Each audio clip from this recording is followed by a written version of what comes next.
I walked into the theatre to watch Tere Ishk में with a lot of skepticism. And the reason was that I was dreading to watch another crazy movie like Sayyara or Ek Deewane Ki Divaniyat and was scared to sit through another similar one. And then I had the actor Dhanush in mind, who by default somehow just does not fit into a romantic trope, I thought, thinking like a North Indian moviegoer with a severely myopic view. And then the name itself, the spelling of Ishk ending with a K itself seemed casual. The real heady Ishk must end in a Q. But then as the movie unraveled itself on the screen, I actually quite enjoyed it and came home very satisfied. I suggest you can give it a shot in the theatre or equally as well later on the OTT and you won't feel cheated. The movie has a nice style of narrating the story by seesawing between the past and the present, revealing everything gradually. And in the end, the jigsaw puzzle is complete as we reach the climax. Love the climax scene where everything just goes absolutely silent because the director creates a thunder and fire in your mind to match what is going on the screen, and you remain glued to the screen as the casting starts and the theatre lights turn on, reminding you that the movie has ended.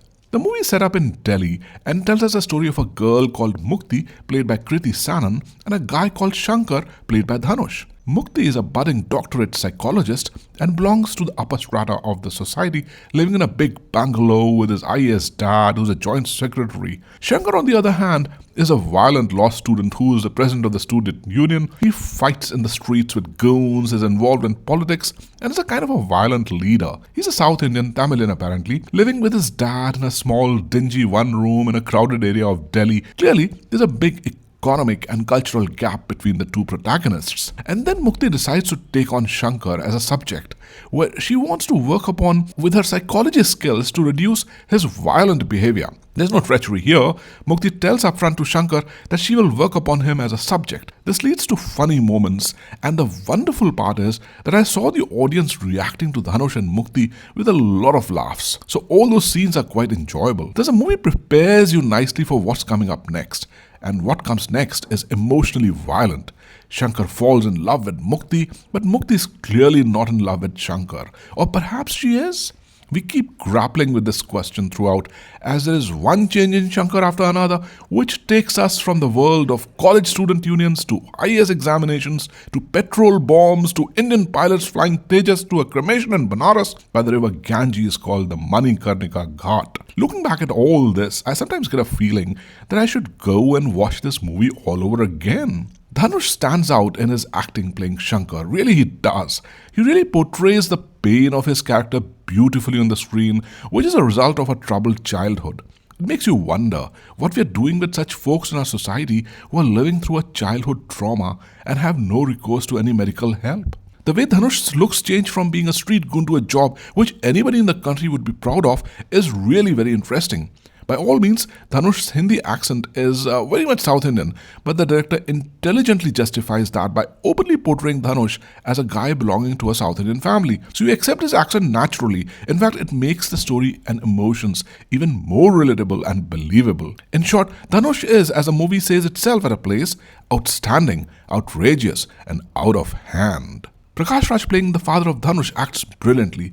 He's a down-to-earth, simple notary. His involvement as Dhanush's father, protecting him, celebrating with him, and sacrificing his dignity and everything else for him adds to the emotional gravity of the movie and adds the logic to why Shankar is like what he is. Likewise, Priyanshu Penyuli playing the character of Ved, Shankar's wingman, is done nicely. Hope Priyanshu gets more nice roles. I wish him all the best. The brief appearance of the Hindu priest Murari, played by Mohammad Zishan Ayub, hits you hard as Shankar goes through the cremation at the Manikarnika Ghat at Banaras. It hits you real hard when Murari tells Shankar, "Prem mein mrityu hai, mukti nahi." Mohammad Zishan Ayub's brief appearance as Murari lifts the movie one notch higher and silences the entire theatre into a shock as the character is summoned to pull up his socks and get on with life. Kriti Sanon has done a good job too playing Mukti.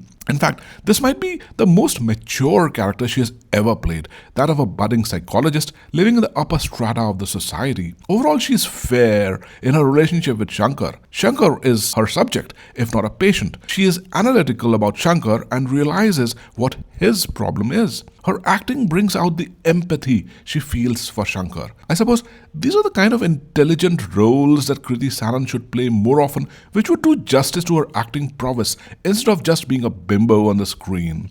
My respect for Kriti Sanon has increased after watching Tere Ishk Mein. The dialogues in the movie are good, from nice humorous banter to the passionate ones. Like the lighter one, Dilli mein kutte ko eat maro to vakil ko lagti hai, signifying that lawyers are available dime a dozen. Or the passionate one where Shankar tells to Mukti, Shankar करे तेरे बेटा हो, तुझे भी पता चले कि इश्क में जो मर जाते हैं वो भी किसी के बेटे होते हैं. The background music from A.R. Rahman keeps the emotions on and does justice to the overall scenario of the movie. The director has done a very good job, as I said. He has justified the Hindi accent limitation of Dhanush by declaring him as a South Indian boy. There's an interesting concept where Dhanush sees himself as two, one his romantic dancing character and the other as a violent male self before Mukti.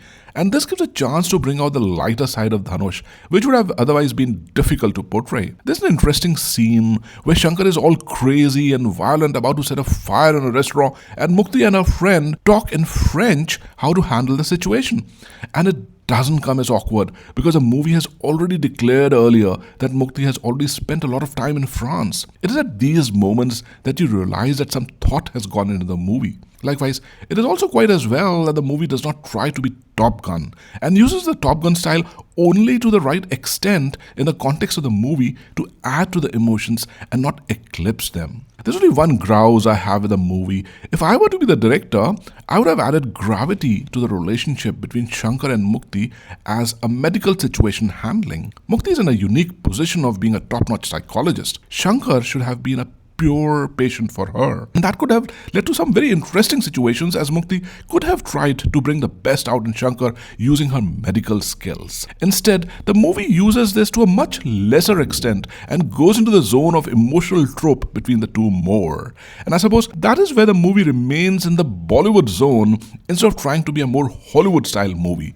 I think it's a missed chance. Be that as it may, I would say Tere Ishk Mein is worth watching once, even if the Ishk there is with a K and not with a Q.